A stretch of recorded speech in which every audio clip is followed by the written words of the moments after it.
Mazel tov, my daughter just graduated with a master's degree in psychology from arguably the best university in Israel for her particular field. Nearly all the other students there were from very secular backgrounds in Tel Aviv and Hod HaSharon, and she was one of less than a handful of Orthodox women there. When someone asked her to speak about her background, she said, "I'm married to an Avreich, a Torah scholar, who immerses himself in Torah night and day, and I have no interest in changing who I am." She said, "I'm different to you. I respect you, and I respect what you have to teach me here, but I have no interest in becoming like you. And if I do become like you, then we'll both have lost. Because I treasure my religious values and my way of life, and you need skilled Orthodox women professionals in this particular field." She told me that she would never even dreamt of doing this master's in such an environment had it not been for her upbringing. Our house, thank God, has always seen a procession of Shabbos guests of all shapes, sizes, and persuasions, the weird and the wonderful. You can bring up your children in one of two ways.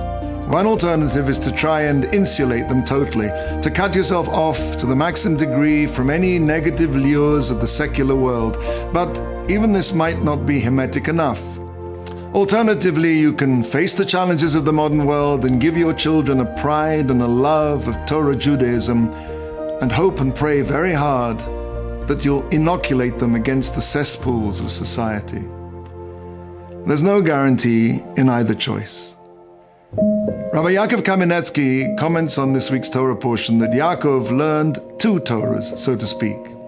One was the teachings of his father Yitzhak, which he learned in the first 63 years of his life. This was a Torah where father and son learned together in an atmosphere hermetically sealed from the corruption of Canaan. However, to survive the spiritually toxic environment of Haran in the company of Laban, Lavan, and his cohorts, Jacob needed the Torah of Shem and Ever. For Shem had lived together with the generation of the flood, and Ever had lived together with those who built the Tower of Babel.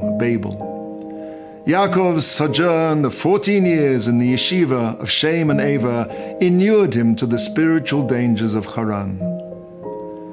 To be a Jewish parent in today's world is an unprecedented challenge. To succeed, we also need those two aspects of Torah. We need the unshakable hermetic commitment and faith in the Torah that was given to us at Sinai. We need to study it with all our strength and fulfill all its mitzvahs, its commandments, down to their finest details, and not give way.